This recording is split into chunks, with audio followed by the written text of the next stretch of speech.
Good evening again. Hello, David. Welcome aboard. And tonight we're going to continue talking about the Strawman. Is that correct, David? Yes, Mike, I thought it would be worthwhile today because we as an assembly are approached so many times by people who want to get out of the matrix. They want to cancel their license, they want to cancel their vehicle registration, and so on and so forth. And we're opposed to that, aren't we, Mike?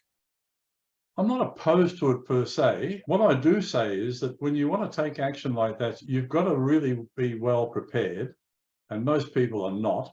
So when they opt out of the system, they could find themselves in deep trouble because they won't be able to get a passport to travel, although there are ways around that in common law. But you've got to know what you're doing. You know, you're going to get targeted by the police if you're driving around without their licensing plates on board, or if you don't have their license in your pocket. So if you're driving around without a license, you're going to get targeted by the police. And there are many other drawbacks to opting out of their system at the moment. That doesn't mean to say that we don't need to get out of it, but there are ways to get out of it. And I don't believe filing bits of paper with the system to try and tell them that you're no longer part of their system, it doesn't work. You can file all the pieces of paper you like. They're not worth the paper they're written on. The only way we're going to take down this system is by doing it lawfully, by creating a better system, and eventually we move the current system out of the way and out of importance because nobody will be doing it. We'll all be in the new system. But yeah, it becomes step by step. Yeah, it becomes obsolete rather than overthrown. Yeah. And so I thought it would be useful to talk about the difference between the words driving and traveling and legal and lawful, because they're very distinct differences in legalese between those terms, aren't there, Mike? Absolutely. So if you don't have a license, you don't need one if you're traveling, which means you're just moving from place to place. But if you are doing commercial business, then you do need a license because you're driving. And that's a distinction in their legal system, in the admiralty system, isn't it, Mike? Let me put it to you this way, and I've made this analogy before. Our great-grandfathers used to ride around on horses. They could go wherever they liked. They didn't have a license plate on the back of the horse, and they could go across fields or up roads or anywhere they wanted. But if they put a cart behind that horse, then it became a commercial vehicle. And so if you were riding the horse, you were traveling on the horse. But if you were driving a cart, you were doing business. I think that's probably an easy way for people to get their heads around the difference. Noted the comment made by Spiros Kaloides, the barrister, last night in the conference that he put on. He said, we're dealing with a very lethal enemy, and if we can use that term, that have very extreme powers. They've got guys with guns, very strong men. And we know some of our members that have done this disconnect thing that have been brutally assaulted, haven't they, Mike? Lath is a good example. He has been treated with incredible assaults, and harm has been done to him because he's done this. He's disconnected. My view is that we've got to move the distinction here away from me and onto we. And I think this is something that we really do push in our assemblies, isn't it, Mike? That we've got to become community conscious, group together, act with wisdom, and act in concert rather than going off and fighting individual battles against an enemy with huge powers. Exactly. That's exactly right. And that's why we started setting up all of these assemblies across the country, because we are uniting people, we're educating them, and we're empowering them with that knowledge. And once they understand the issues involved, then and only then can we act as a group to take back control of our country. It's really, to me, if you want to get rid of your license and your registration and not pay your rates and all that kind of thing, you want to do that as an individual, or do you want to do that as one of 50,000 people in 70 locations across the country, all in concert, all at once, and hit the whole thing en masse? Which makes more sense? Yeah, exactly. It's about acting with wisdom rather than just going off and saying, I want to do my own thing. And I go to these meetings, we check it out all the time, don't we, Mike? And everyone there is talking about me. I want this and I don't want to do this, and me. That's what they want. They want us to act individually so they can pick us off, target us. What we've got to do is get back to a sense of community, loving, compassionate, supportive of each other, and really working together in concert. Yeah, absolutely. And I think that word loving is very important. We can't do this if we are selfish and only working for ourselves. We have to extend that love from ourselves and of ourselves to everybody around us. And I don't think I've made this point enough in the past. So I will be making this point more and more in future, because love overcomes everything. And that's the problem with the current system. There's no love in it. It's just dictating. You've got to do this. If you don't, we'll do something bad to you. That is not love. And therefore, that's what's really upsetting people. And these dictators are the same throughout history. They hurt enough people, and eventually they are toppled by the people. And how do we topple the system? Well, we don't need to have a violent revolution. All we need to do is keep chipping away at the basis of their system. And we can do this in many ways. We can lawfully rebel. Instead of paying the fines straight away, we can challenge those fines. How do we challenge them? We go to court and we tell the magistrate or the judge, you have no jurisdiction to impose fines. You work for a corporation. I don't have a contract with you. But when we go to court, it must be as a group. We need to support each other. Yeah, we've got to do things in concert and with wisdom. And one of the things that and I think this is an idea of yours, Mike, is that we get a little tent into a neighborhood, put on a barbecue, invite all of the neighbors, get everyone to know each other, and then present our common law enterprise as an education.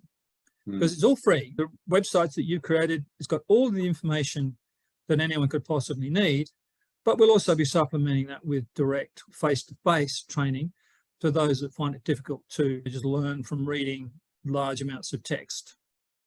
Yep, exactly. Our assemblies are there to serve the community. That's what it's all about, to bring the community together in unity, and then to serve the community in activities that bind us together, but also empower us. This is what it's all about. Now, this week we heard some really great stories from Mackay and Frankston, where the people there have formed their own council under common law principles. This is now becoming electrifying. It's happening all over the country. We've got the public trust mechanism that Spiros Colloidis has put together. We can pay these fines through the trust and they'll represent your case. There's some very exciting things happening. I think 2023 is going to be an important year. Yeah, and this is the good thing we're finding now. Other groups are reaching out to us and we're reaching out to other groups and we're working together. And this is what we've been aiming for a very long time. The problem I see at the moment is a lot of people are not prepared to stand up and defend their rights themselves. They expect other people to do it. And you hear this all the time. Why doesn't the government do something? The government has. They've screwed us over. But the fact is, the only way we're going to win this is if we all unite and work together. And no leaders. I don't want to lead people. I want to work with people. And that's what it should be. We don't need egotisticals. Actually, I call them ego testicles because that's what they are. Yeah, too much testosterone. Now, Karen, who's listening here, came up with a great idea and we're running with it. On the 4th of December on the Sunshine Coast, we're inviting all of the freedom groups around the area to come together for a family barbecue at our premises in Ballinger Road on Sunday, the 4th of December, for this exact reason, that we want to show them for an educational resource. You don't have to join us and become part of our group to access our teaching. It would be great if you did, but this was an initiative of Karen, and I think it's going to be really great. It's created huge interest, and I think we're going to get a lot of people there, Karen, maybe hundreds. Yep. That'll be a really great day, and that merging together. And of course, we've got liberty22.net, which is this unifying voice where we have created a statement of values that we believe is true for all people in all times, in all places, don't we, Mike? Yeah. How's that going, by the way, David? I haven't had time to follow up on it. Yeah, I'm just doing the 2nd edition of the Chronicle. So that'll be coming out early next week, where we're publishing good news. So people go on to Liberty 22. If they like the sound of the values as they're stated, they sign up, they immediately get a certificate, and they go onto the mailing list for this Chronicle, which is a good news chronicle. It's really focused on all of the really positive things which are happening around the country and around the world, as opposed to the gross amounts of negative news on social media. Yeah, and this is one of the things that I'm finding really frustrating. You go onto social media and everybody's posting the same old thing. We know what the problems are. Where are the solutions? And that's what common law assemblies are all about. We're offering people solutions, and we're not alone. There are other groups out there offering solutions too. And the beautiful thing is now those solutions are merging together and we're creating a whole new paradigm. And you know, the more the government presses down on us, the harder it's getting for them to control it, because they don't take into account human nature. And human nature loves to be free. We all want to love each other. We all want to live peacefully together. We don't want all the trouble that governments bring. So the old government system, it's in its last gasp. And eventually we will create a whole new paradigm based on the will of the people. And that's the key, isn't it? We need to do this collectively, not go off individually, half-cocked, cancelling your license, cancelling your vehicle registration, losing your third-party insurance cover, having the government possibly turn around and say, let's target this individual and expose them to lethal force, which to them is legal. To us, we know it's unlawful, but it doesn't help you if you've got a cop dragging you from your car and hitting you in the head with a baton. That may be unlawful, but it's pretty painful. And we don't want that happening to our people. Oh, I've heard some horror stories about people. One guy down in Victoria had his driver's window smashed in, and then he was dragged out of the car and beaten up by the police. What sort of behaviour is that? Yeah, it's happening in New Zealand as well. Individuals that are doing this, thinking they're being clever and saying, I don't have to pay, I'm off the grid and blah, blah, blah. That's all fine until you end up being one of the ones that is targeted, and then you're in a world of pain, and it's not what we recommend at all. What did France say? I said the fake Gestapo. Yes, it's very Gestapo, similar. exactly right, France. And we've lived through these kinds of changes in society, and to think that it wouldn't happen in Australia, well, you're in a parallel universe. So you only got to look at what they did down in Victoria with rubber bullets and pepper sprays and violence against the people. It's unlawful, but we don't want our people targeted in this way. And so we believe there's a way of disconnecting from the thing in a way which has wisdom, love, compassion, and mutual support. And we do it the way that Sun Tzu in The Art of War said. We don't poke the bear. We go around the bear and let the bear fall into the pit. That's how we've got to choose our battleground. We need to choose our battleground. We need to decide where we're going to stand our ground and draw that line in the sand and say no more. But this is gaining momentum. We're going to see very large numbers of people coming on board with these ideas, lawfully, peacefully, placidly, standing up for our rights in common law, and there's real change coming. Yeah.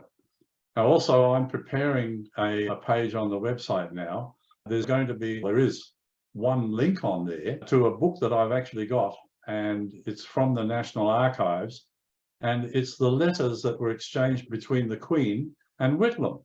And it shows very clearly all of these letters that the Queen was complicit in the destruction of our Commonwealth of Australia and our Westminster style of government. Whitlam went over there and said, we're going to do this. I'm going to create a new Queen of Australia, who isn't just a name on a piece of paper in the USA, registered to the corporation. And she was complicit. And that's shocking. But it doesn't surprise me. Her husband, Prince Philip, was one of the founding members of the World Economic Forum. And the key to it is education. We need everybody to take responsibility, to become educated in their own right, to understand what their inalienable rights are, to understand the difference between driving and traveling and legal and lawful. And these are all the sorts of things that we teach, aren't they? That's right. Okay. Thank you very much, David. Thank you, everybody. You. We'll talk soon. Bye, everybody. Bye now.